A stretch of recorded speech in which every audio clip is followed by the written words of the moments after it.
one side, and I'm sitting like in my little spaceship where I work. Oh, that's great. Yeah, it looks awesome. I love the lighting. Thanks. So I love, first of all, I love your podcast, and I've done kind of a deep dive listening to each episode, and you spend so much time learning about a song or an artist. I even made a list of my favorite ones, like a Prayer, Madonna. How do you pick the songs, and how do you just deep dive? Do you just go online and kind of learn and do a Yeah. podcast? Yeah. Well, first of all, thank you for listening because that means a lot to me. I appreciate it. I I pick the songs in a few different ways. I mean, I won't do a song that I don't at the very least appreciate, but so far all of the songs that I've covered are ones that I really personally love. A few of them were recommended, like someone's messaged me on social media and been like, "Hey, would you look into this song?" Or like, "We want to learn more about this particular one." And the whole thing, the podcast was really born out of starting to make short form content about the songs and doing my own research into like their how they originated or cool stories behind them. And then I realized that there was a lot more that I wanted to share that I was discovering that could really fit into 60 or 90 seconds. And so I was like, okay, well, let me try a little bit of a longer form medium, although they're not even that long. They're like 15 to 20-ish minutes. So yeah, still kind of It's bite sized, but No, it's great. And what's funny, I was like going back, I caught myself going back and listening to Spotify. So I'd listen to whatever song you're talking about. You would talk about for like 5 minutes. And I'd be like, all right, pause. I got to go back and listen to Walking on Glass. Oh, that's great. That's awesome. And then I'd go back and listen to the rest of it. Yeah, you got like a great radio voice. You should, that sounds good. You should do like an audiobook or Thank something. you. Before I joined Guardians with the Jukebox, I was actually pursuing voice acting a fair bit. Like I was doing some acting classes for VO, and I was the voice of a public service announcement in New Mexico. Wow, that's cool. Yeah. Yeah. So maybe I'll get back into it sometime. Oh, that's I never knew that. That's cool. So we have some mutual friends. Trevor Hancock, he works on my show, or in the Aw. past, and you guys did a video. What a feeling! Yes, that was so much fun. I would love to work with Trevor again. I think he really, really gets the heart of the 80s aesthetic and kind of that like nostalgic, creating that nostalgic feeling in film. And yeah, it was so fun, so much fun to work with him. Yeah, he's a big fan of the '80s style, like the midnight, and he's always sending me stuff.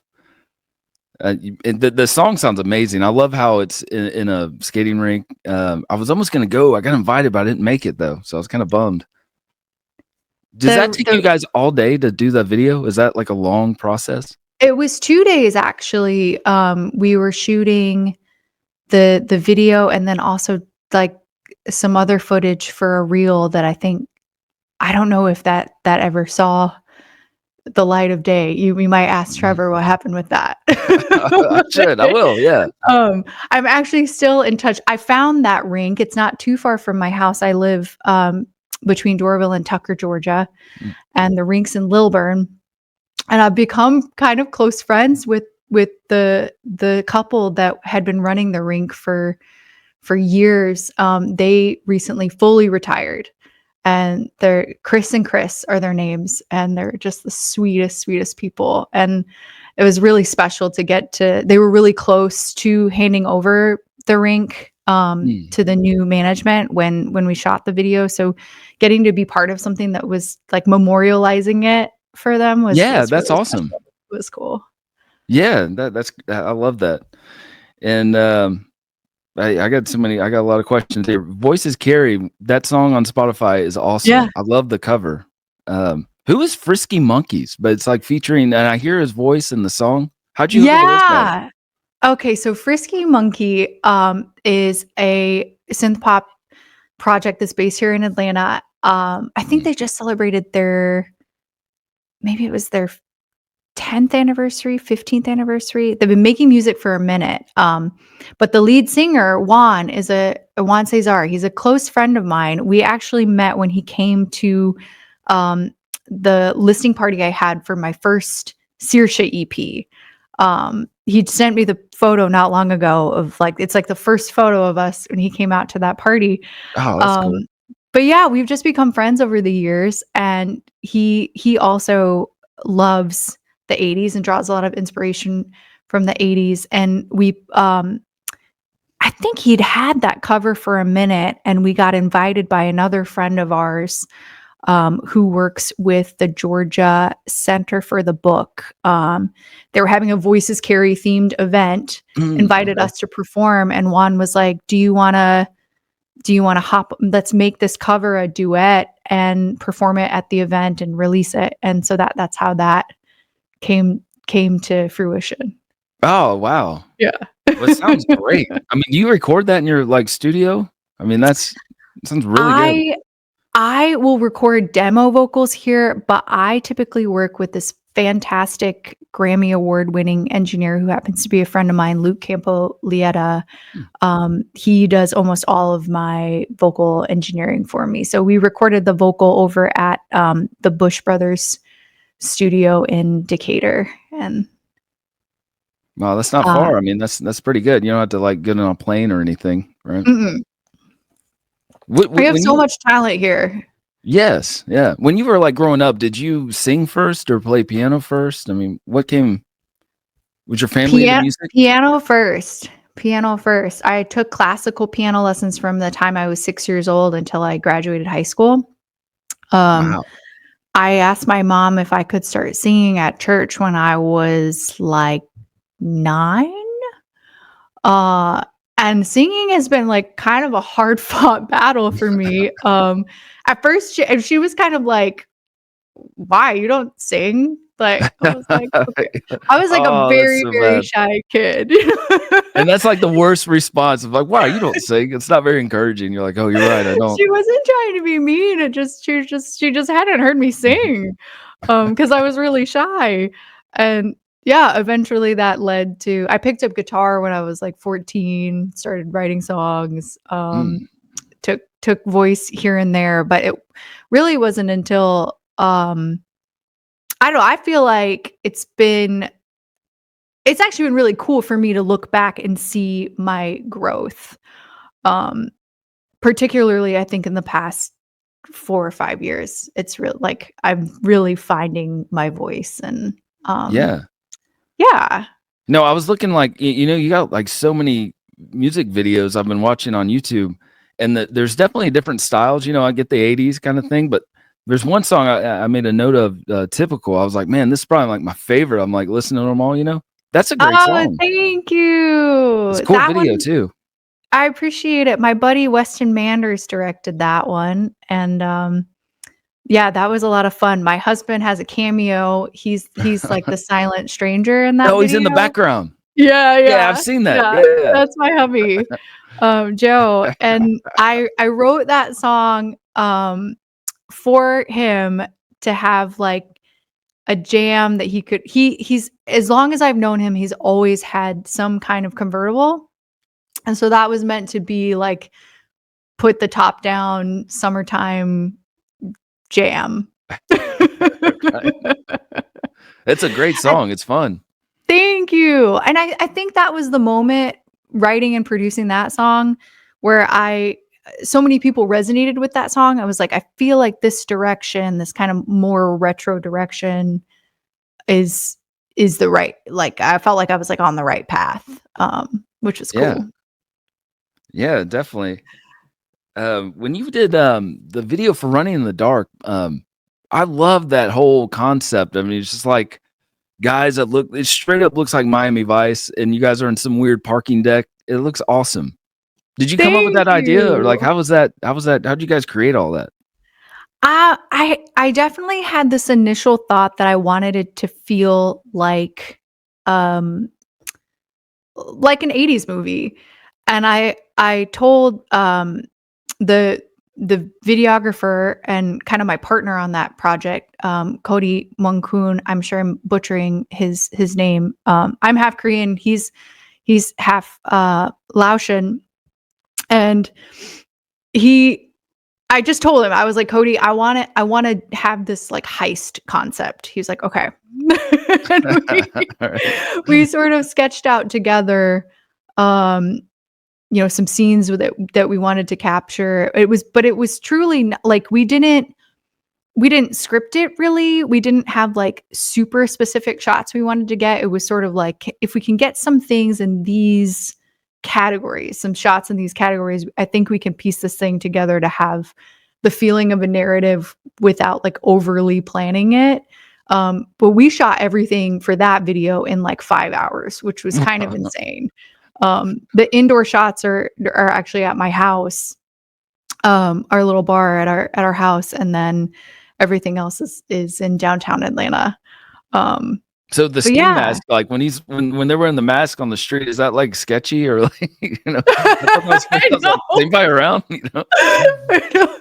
We did a Q&A at the Plaza Theater back in January, and that was like one of the topics that came up was this Matthew talking about how he would like keep the mask on but just be like super goofy to anybody that was watching, to make it really clear that we weren't doing anything super sketch. There's one moment that this guy is like, the shot's in the video, but this gentleman is walking down the street towards us and like completely unfazed.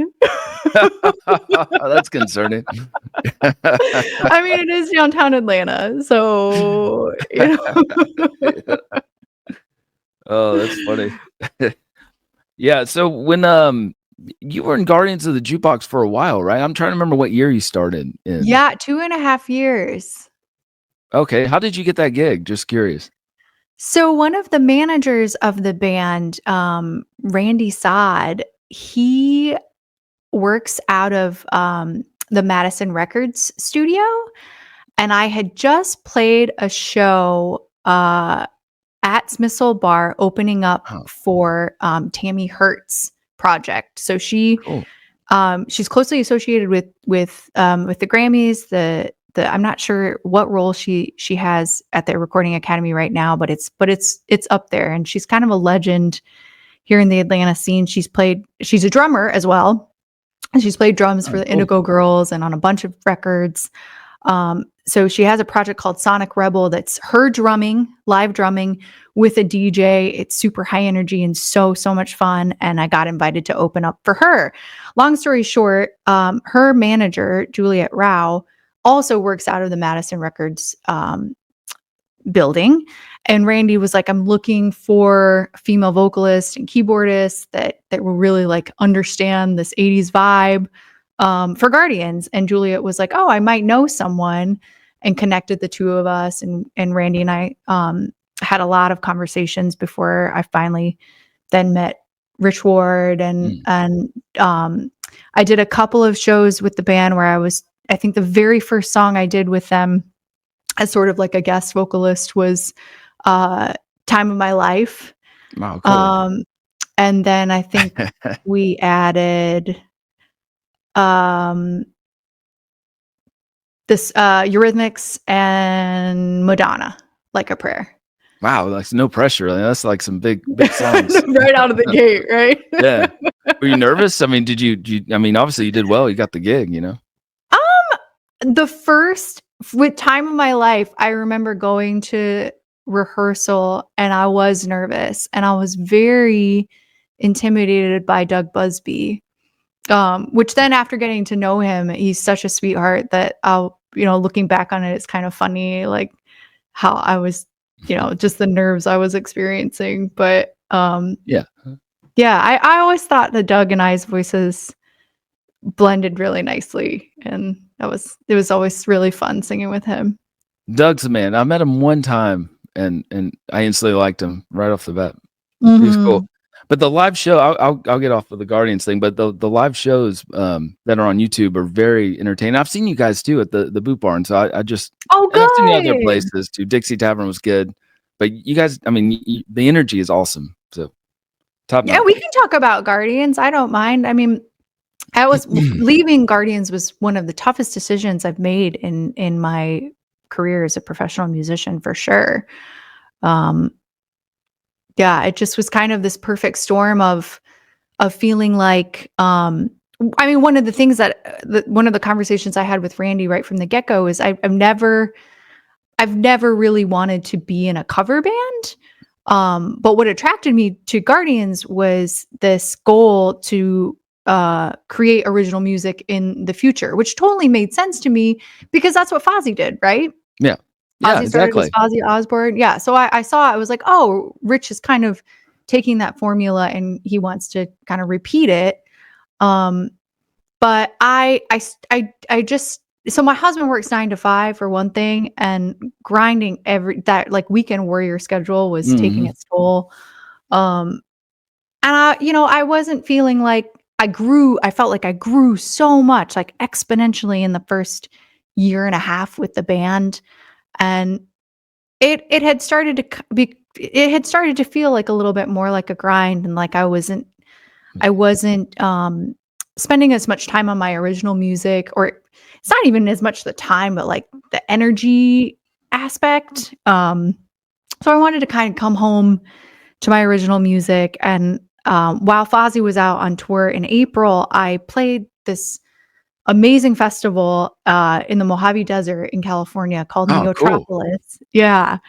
Um, I ended up connecting with the president of a synthwave label called Retro Synth Records.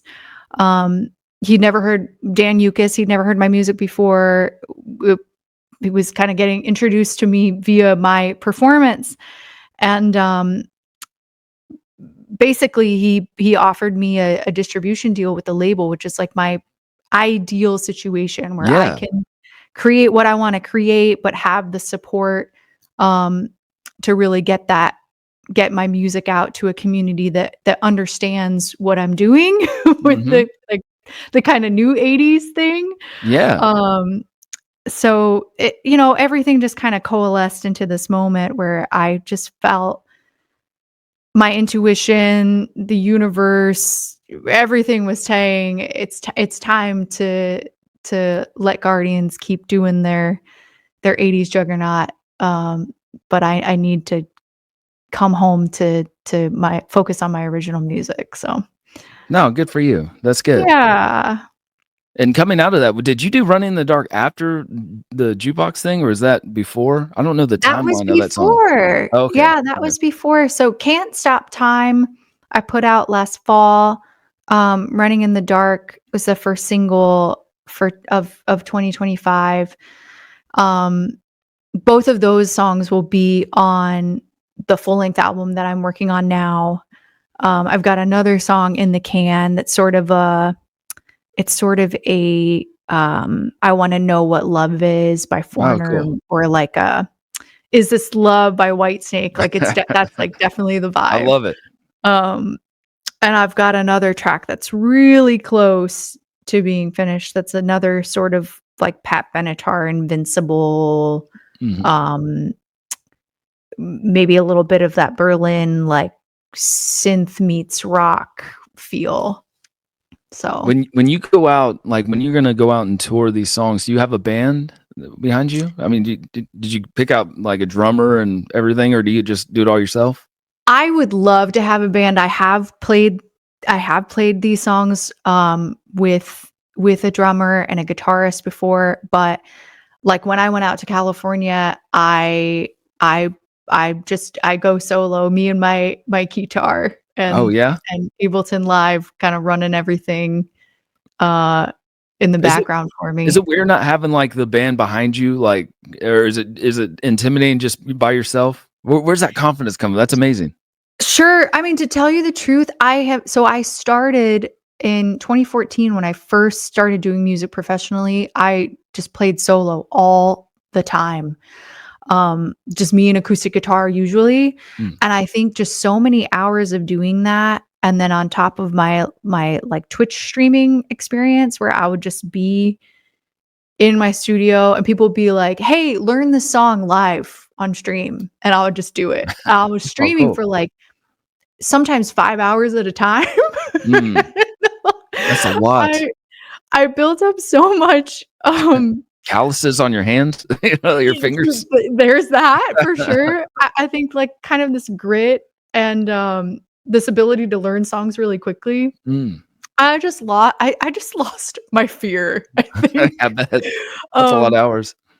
I absolutely love being on stage with the band. Like, that energy that you get from the other people is so awesome, especially when there's chemistry there, but it's nice for me to then the flip side of that is if it's just me on stage, like, I can do whatever, and I don't it doesn't feel weird to me. Like, that's actually what I'm more so used to than being with other people on stage. Wow, that's good. Yeah. When I love that. That's great. Do you when you write music, do you have other songwriters with you, or is this all you with the lyrics and everything?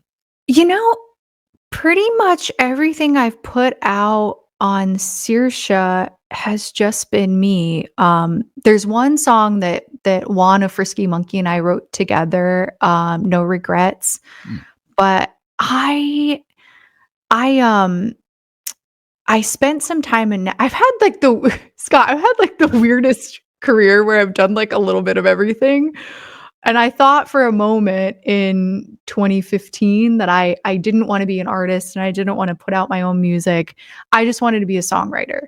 So, my mentors were kind of like, "Are you sure?" But they were like, "Okay, well, then that you need to go to a market where you can do a lot of co-writes and be writing." So they're like, "Go to LA or go to Nashville." I was like, "Well, I can drive to Nashville, so let me do that." So I had a place there, and I was splitting my time between Atlanta and there, and I did a ton of co-writing.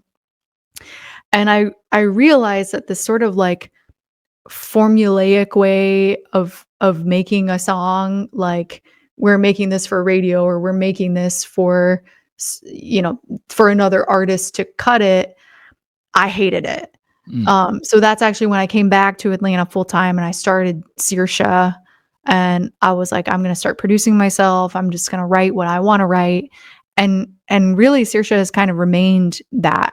I'm very open to writing some Seersha songs with other people. It's just and I have a work in progress actually that's a co-write with a buddy of mine, Ethan Fogus. Uh but I'm like I'm tinkering with the right Mhm. treatment for it. So I'm up for co-writing with the right people, but first and foremost, it's really important to me that this project remains like a free form of self-expression for me. Yeah, I can't wait for the new album to come out. Are you gonna slowly, like, release songs, over time like a lot of artists do? I will. I will. My plan right now is to get there's going to be a cover on the album. So that'll be the next single that comes out, hopefully with a B-side that'll be a remix of Running in the Dark. Uh, and I'll drip release at least 1 or 2 more songs before the whole album comes out. Are you gonna have, like, physical, like, stuff, like merch and, tangible stuff? Yeah, I am. That's one of the things I'm really excited about working with Retro Synth Records on is I will be able to put this out on vinyl.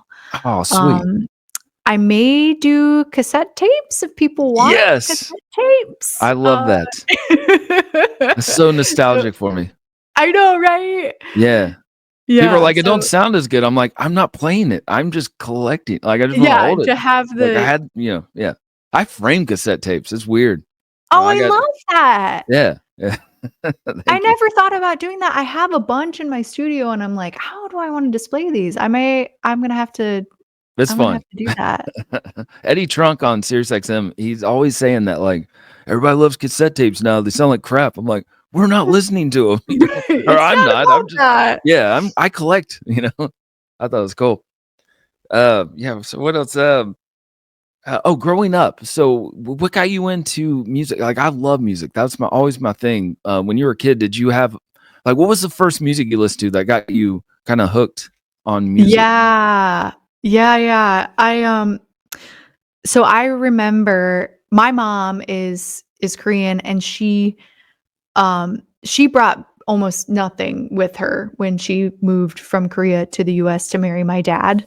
Oh, wow. But some of the few things that she brought with her were cassette tapes. And I remember being a kid and, like, flipping through the tapes, and I don't know, I, like, specifically remember she had a Freddie Mercury tape, she had Madonna, Cyndi Lauper. Like, those are the 3 that, like, really stand out in my mind. Um, my parents were just, like, super into music, and they were Oh, cool. my mom was 23 when she had me, 23 or 24. My parents were born in the 60s. So, like, 80s music is their music, and I just remember hearing, like, the everything from, like, the 80s hair bands to, like, Bananarama, Yeah. Eurythmics, like, they were kind of all over the place. They weren't into new wave, though, so I didn't really Huh, hear a lot of, interesting. like, The Cure, Depeche Mode, like, that stuff until I was a little bit older.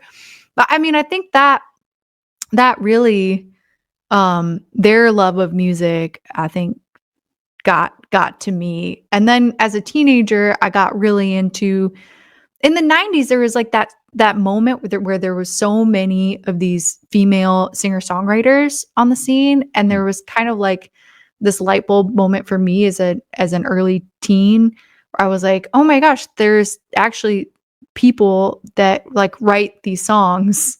And, it just kind of opened up for me that, like, that's something that I guess I could possibly do. Um, Oh, absolutely. Yeah, I was yeah. thinking like the Lilith Fair. I don't know why I just thought about that, but that was a Yeah, big, like, movement back yeah. then. Did you go to that? I did not, but I'm a huge Sarah McLachlan fan. Oh, yes. Yeah. Yeah, She yeah. has one album that I really like, I don't know, it's kind of a black cover with her on it. Surfacing. Yes, that's a great Yeah, album. that is Great one of album. my, like, top 10 favorite albums. Yes, yeah, I love that. Yeah. It's funny because back then I never tell anybody I like that because I was just like, like, I don't listen to that. I remember I worked at a music store and the first Dixie Chicks album came out and I hid it in my car so my friends didn't see it. I Yeah, don't know yeah, why I yeah. did that. Back then I was embarrassed. But I loved all that music. So this is a weird question, but I remember the first CD I bought. What was the first CD? Like the first one I got was the Bodyguard soundtrack with Whitney Houston. Yeah, What nice. was what was your first CD? Do you remember that? Oh, man, we would've gone to the P my dad was a Marine, so I remember going to the PX to pick out CDs. I think it might have been Hanson, actually. Oh yeah, okay, yeah. I think it might have been Hanson. I think I've got all these old CDs in, like, one of those, like, zip CD, Oh, you kept them? Yeah. carrying cases? Yeah. My Yeah. mom was like, "Take these, like, get them out of my house." Right. I know TLC is in there, Oh Destiny's yeah. Child's in there. There was this girl band called Dream, uh, in the '90s that I know I've got their CD. I was a really huge Hanson fan when I was a So kid. that's funny you say that band because I wasn't into them back then, but now I see videos of like them doing like Long Train Runners, like cover songs and Penny and Me, and I'm going, wow, these are really good songs. So I've grown to like them over time. I love that. Yeah, they have some great songs. They're great artists. I They never got into them are. back then. They are. I think that they're one of they were really smart, and they really tapped into their fan base early on, that, like, I think that's enabled them to, like, have this longevity that, and Yeah, they're absolutely. brothers, like, that's just sweet, the family thing. Right. And the whole world thought one of them was a girl. I did too. I was like, yeah, she's pretty hot. And then it was the brother. I was like, no. But do you remember your first concert? Do you remember that? I don't know why I have these questions, but I'm interested in all this. No, I like them. I like them a lot. I think it might have been that Christian artist Carmen. Yes. Hey, I grew up listening to Christian music. Yeah. Yeah. He I was think definitely corny. that might have been my first That's one. cool. I feel like it was kind of scary, like, some of the costumes and like, the theatrical bits in the concert. I feel Yeah. like I was, like, a little bit freaked out. That's Not in, like, a interesting. bad way, but I was just like, "Whoa, like, what did I just experience?" Oh yeah, I remember Carmen. Yeah, that's a Christian artist. Yeah, he's good. That's good. So, are you going to go on tour? Or when are you playing your next show for your new material? So right now I'm with the Seersha stuff. I don't have a whole lot scheduled. I'm trying to get this. I got to get the album done. But when it's finished, I will get out and support it. In the meantime, I have a really awesome project called Moonlighting. Oh, It's cool. a What's that? jazz duo. Uh, a That's jazz duo awesome. with this amazing guitarist. His name is Micah Cadwell. We met a little over a year ago. I think we have all these mutual friends. We didn't know that we live 3 minutes from each other. And as I so when I joined Guardians, I knew I needed something to keep my voice in good shape with just like singing these big songs so often. So I started working with a vocal coach. Catherine Dunn is her name, and she teaches a bel canto method. So it's an Italian opera Mm. method, like classical method, but it translates beautifully to whatever you want to sing. It's really like a workout for a healthy workout for your voice. So with her, I started studying jazz, Mm. and I've always joked that jazz is my retirement plan. But I was like, you know what? Let me just like start building my book now and start learning standards. And it's been so much fun and works like a totally different part of my musical brain than Mhm. like the 80s pop stuff. So fast forward and I met Micah and we kind of hit it off both like musically and personally. And we started playing together, a combination of jazz standards and jazz interpretations of 80s songs. Oh, that's cool. Yeah. Yeah, yeah, it's very, very fun. Are you just singing, or are you playing instruments as well, or is it just your vocals? I'm just singing in this. The Yeah, it jazz sounds pretty hard. the jazz stuff is too tough for me to play and sing.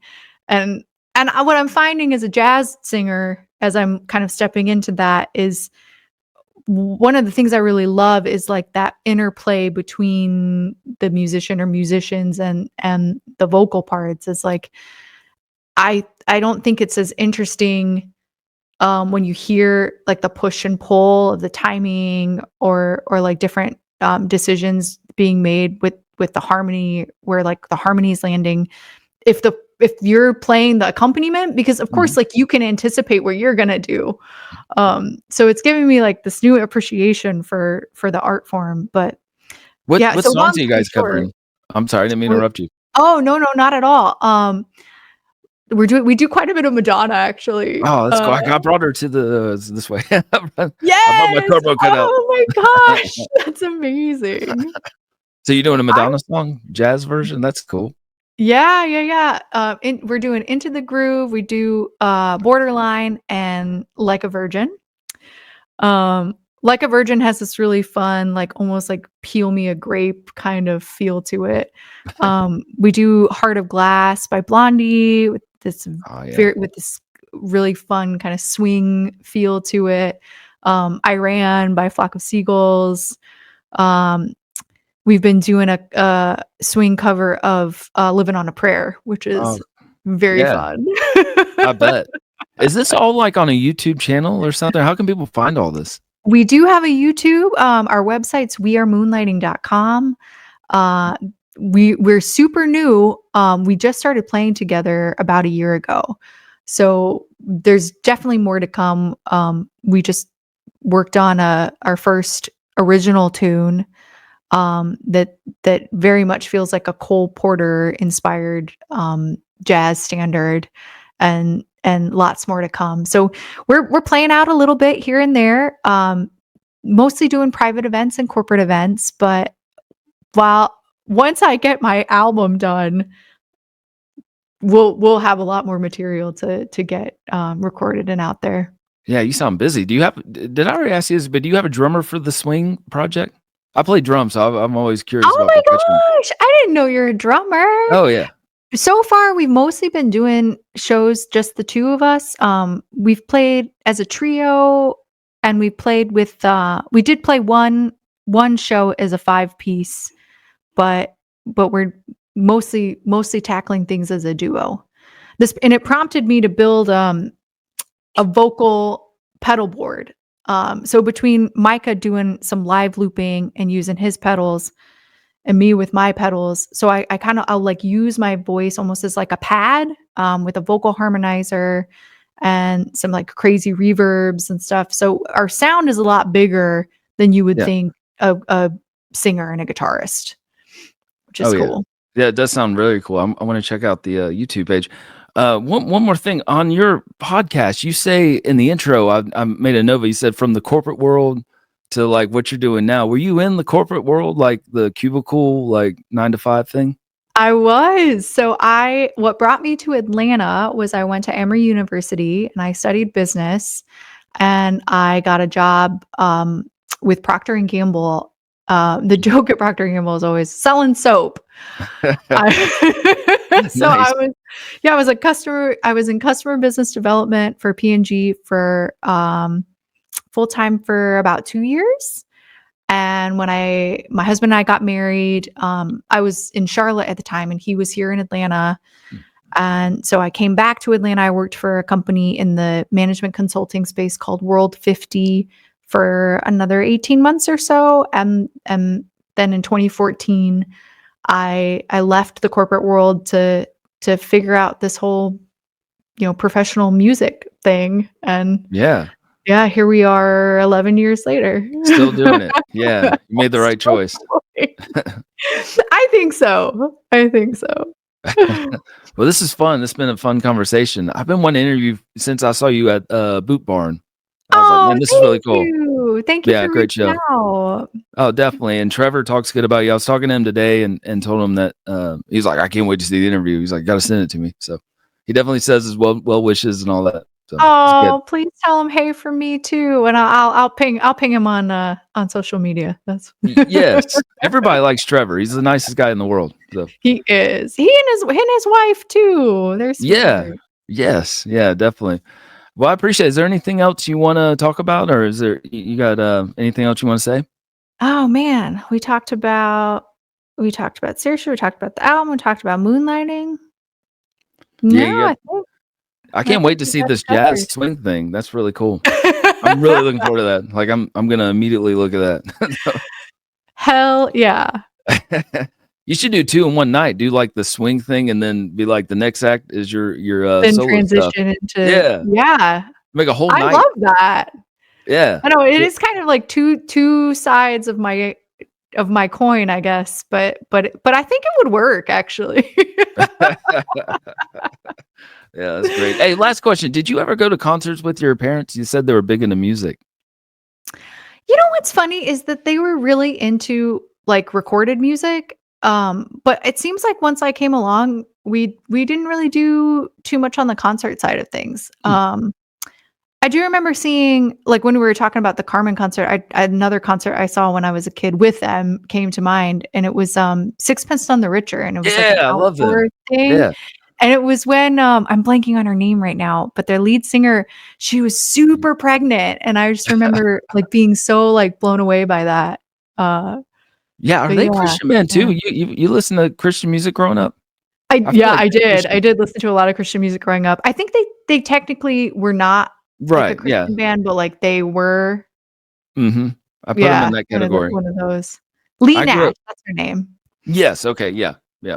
I grew up on Christian music too. So in interviewing like artists I grew up, I had Kevin Max on the show from DC Talk and wow, different Christian artists growing up. I was big on that. So that's cool that Carmen was your first one though. That's pretty funny.